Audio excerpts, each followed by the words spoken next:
Assalamu alaikum. Hi guys, this is Mamu Rashid Rana and welcome back to my another video. আজকে আমার ব্লগটা হচ্ছে যারা appointment ডেটের জন্য বিএফএস গ্লোবালের ওয়েবসাইটে মেল করছিলেন, যেরকম 2, 3, 4, 5, 6 তারিখ এরকম ধরেন 10 তারিখ পর্যন্ত যারা মেল করছিলেন এখন পর্যন্ত অ্যাপয়েন্টমেন্ট ডেট পান নাই, তারা কবে নাগাদ পেতে পারেন। সো এখানে আরেকটা কথা ক্লিয়ার করে দিচ্ছি যে অনেকে বুঝেন না ভাই 2, 3, 4 তারিখ কি বুঝাইছেন বা কোন মাসের বুঝাইছেন। সো ভাই এটা হচ্ছে এপ্রিল মাসের। যারা এপ্রিল মাসের 2, 3, 4 তারিখ থেকে মেল করছেন, 1 তারিখ 31 তারিখ আপাতত বাদ দেন, 2, 3 তারিখের থেকে শুরু করেন। যারা এখন পর্যন্ত অনেক লং ডিস্টেন্সে আছেন তাদের আর কি বলতেছি। সো তারা এখন অ্যাপয়েন্টমেন্ট ডেট পাননি, তারা কবে নাগাদ ডেট পেতে পারেন সে একটা ধারণা দিব। আর নুলস্তা নাকি ফেক নুলস্তা, প্রচুর পরিমাণে ফেক নুলস্তা উঠতেছে, এটা সত্যি কথা। সো কি পরিমাণে ফেক নুলস্তা উঠতেছে আর পেপুত্তর থেকে যে আপনার মালিকের কাছে একটা যে মেল গেছে সেটা নাকি তারা আপনার যে নুলস্তারা তারা দিছে সেটা উইথড্র করে নিচ্ছে, সেটা কতটুকু সত্য সে ব্যাপারে কিছু আলোচনা করব।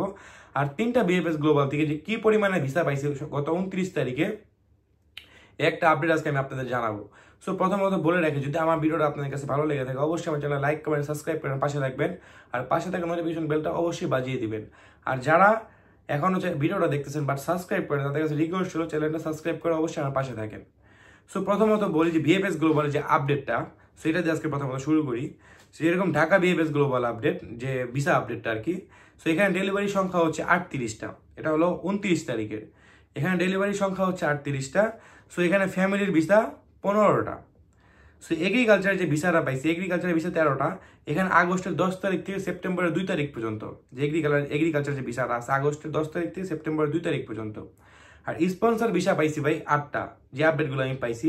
সো এটা হচ্ছে আগস্টের স্পন্সর যে 8টা ভিসা সেটা হচ্ছে আগস্টের। আর রিজেক্টের সংখ্যা হচ্ছে 2টা, একটা হচ্ছে ফ্যামিলির, একটা হচ্ছে এগ্রিকালচার। উইথড্র এখনো 0।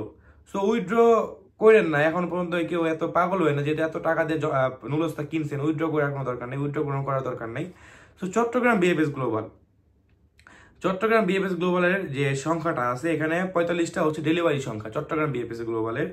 সো এখানে ফ্যামিলি ভিসা হচ্ছে 15টা, এগ্রিকালচার হচ্ছে 14টা, আর স্পন্সর হচ্ছে 12টা। এগ্রিকালচারের ভাই আগস্টের 12 তারিখ থেকে 20 তারিখ পর্যন্ত, আগস্টেরই আর কি, যেটা চট্টগ্রামের কথা বলতেছি। সো আগস্টের 14টা। স্পন্সর হবে আগস্টের 20 তারিখ থেকে 26 তারিখ পর্যন্ত স্পন্সর যেগুলো আপডেট পাইছি। রিজেক্টের সংখ্যা হচ্ছে 4টা, এখানে হচ্ছে একটা ফ্যামিলি, 2টা এগ্রিকালচার আর একটা স্পন্সর। উইথড্র 0, চট্টগ্রাম থেকে কোনো উইথড্র করে নেই। আর সিলেট বিএফএস গ্লোবালের সংখ্যাটা হচ্ছে ডেলিভারি সংখ্যাটা 17টা, এখানে একটা হিউজ পরিমাণের কম আছে আর কি। আর যেভাবে তারা ভাই যে আমাদের ভিসাগুলো তারা দিচ্ছে, মানে কুরবানি দিয়ে আর কি, আমরা গরিবদের যে মাংস বিলাই একটু একটু করে, সো সেরকম আর কি একটু একটু করে আমাদের আর কি মাংস তারা বিলাইতেছে, বুঝছেন। সো এরকম আর কি তাদের পরিস্থিতি আর কি, পরিস্থিতি পুরো ভয়াবহ অবস্থা। সিলেট বিএফএস গ্লোবালের ডেলিভারি সংখ্যা হচ্ছে 17টা, এখানে এগ্রিকালচার ভিসা হচ্ছে 3টা, আর ফ্যামিলির ভিসা হচ্ছে 10টা। ফ্যামিলির ভিসা এগ্রিকালচারগুলো আমি আগস্টের আপডেট পাইছি। স্পন্সর ভিসা 1টা। চিন্তা করা যায় এতগুলা মানুষ, হাহাকার, মানুষের দুর্ভিক্ষ নেমে যেতেছে, এখানে স্পন্সর ভিসা দিচ্ছে তার 1টা। রিজেক্টের সংখ্যা হচ্ছে 3টা, ফ্যামিলি 1টা, এগ্রিকালচার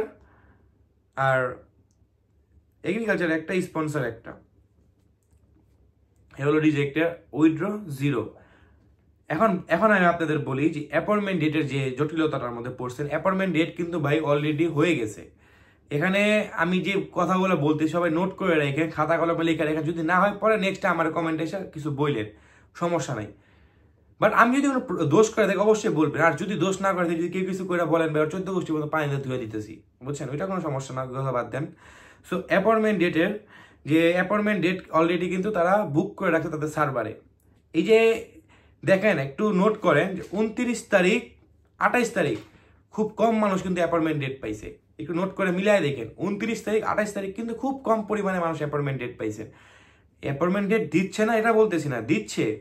যেরকম আপনার 100টার মধ্যে তারা 2টা দিতেছে, বা 100টার মধ্যে তারা 3টা দিচ্ছে, বা 100টার মধ্যে 10টা দিতেছে, এরকম। তো এটা এখন দেওয়া না, কিছুদিন ওয়েট করেন, 2-3টা দিন দেখবেন আবার তুফানের মতো দেওয়া শুরু করে দিছে। আর যারা এই যে অনেকের কমপ্লেন আমাকে কমেন্ট করেন যে ভাই 2 তারিখে মেল করছি, 3 তারিখে মেল করছি, বা 10 তারিখে মেল করছি, এপ্রিলের কথা বলতেছি, আবারও আপনাদের ক্লিয়ার করলাম যে এপ্রিলের কথা বলতেছি। যে এরকম করে যে মেসেজ কমেন্ট করেন যে ভাই আমি তো এখন পর্যন্ত অ্যাপয়েন্টমেন্ট ডেট পাইতেছি না, কবে নাগাদ পেতে পারি। সো ভাই যারা 2 তারিখ থেকে 10 তারিখ পর্যন্ত আছেন তাদের একটা কথা বলি, নোট করে রাখেন, এখনো 1 মাস থেকে 1.5 মাসের পর আপনার অ্যাপয়েন্টমেন্ট ডেট পাবেন।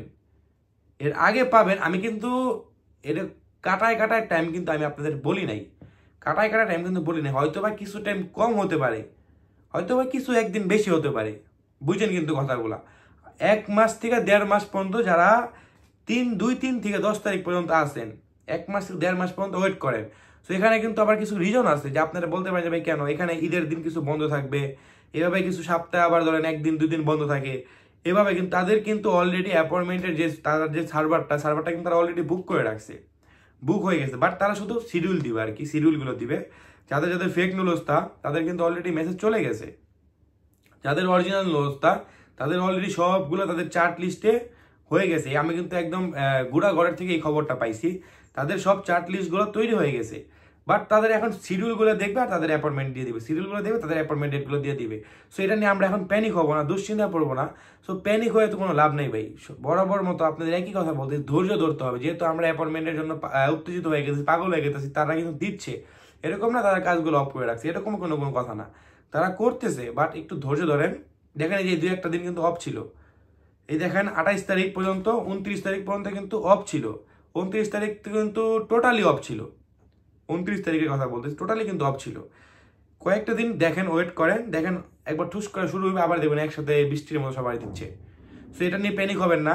যাদের এই যে 10 তারিখ পর্যন্ত, 2 তারিখ থেকে 10 তারিখ পর্যন্ত তাদের একটা অ্যান্সার পেয়ে গেছেন, এখানে আপনারা যে কত 1 মাস থেকে 1.5 মাস বরঞ্চ 2 মাস ওয়েট করেন, অ্যাপয়েন্টমেন্ট ডেট অবশ্যই পেয়ে যাবেন, সেটা নিয়ে প্যানিক হওয়ার কোনো দরকার নেই। সো এই আপডেটটা আপনারা পেয়ে গেছেন।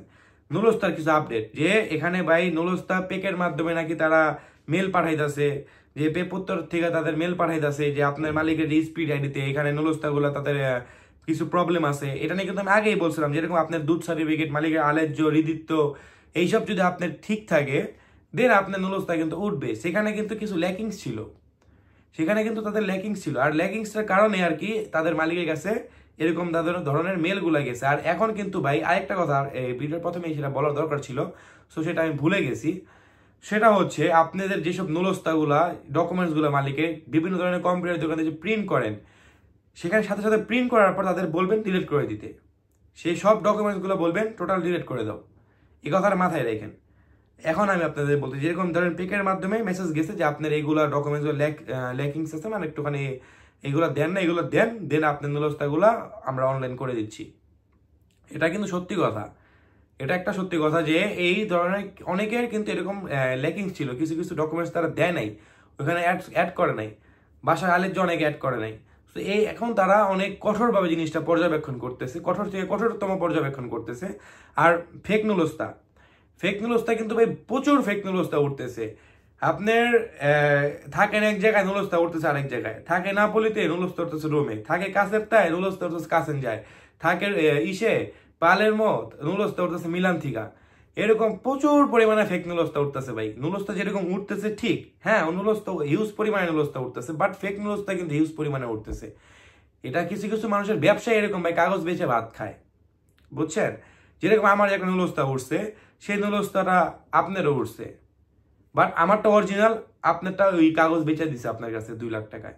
আর এখানে অনেক মানুষ কথা বলে যে ভাই ভিসা না হলে টাকা দিও না, অনেক ব্লগার বহুত বড় বড় কথা কয় যে ভিসা না হলে টাকা দিও না। ভাই দেখেন সেই ভিসার ব্যবসা করে, সেই কিন্তু অ্যাকাউন্টে 3-4টা অ্যাকাউন্টের মাধ্যমে টাকাগুলো সেই আগে ট্রান্সফার নেয়, বুঝছেন। এরকম কেউ হয় না ভাই যে ভিসা না হলে টাকা দিন, এরকম কোনো কথা হয় না। আপনি যদি মালিকে দৌড়াদৌড়ি করতেছে, উকিলে দৌড়াদৌড়ি করতেছে, দেন টাকা না দিলে আপনারা কিন্তু তারা ডকুমেন্টসগুলো দিবে না। বাট এটা বলা যায় খুব সহজে, জিনিসটা করা কিন্তু অনেক কঠিন। সো এদিকে একটু সতর্ক থাকবেন, সবাই সচেতন হন। সো সচেতন হলে আর কি এইসব প্রবলেমগুলো পড়বেন না। সো এখন বর্তমানে বাংলাদেশের অবস্থা ভয়াবহ, ইতালির অবস্থাও ভয়াবহ।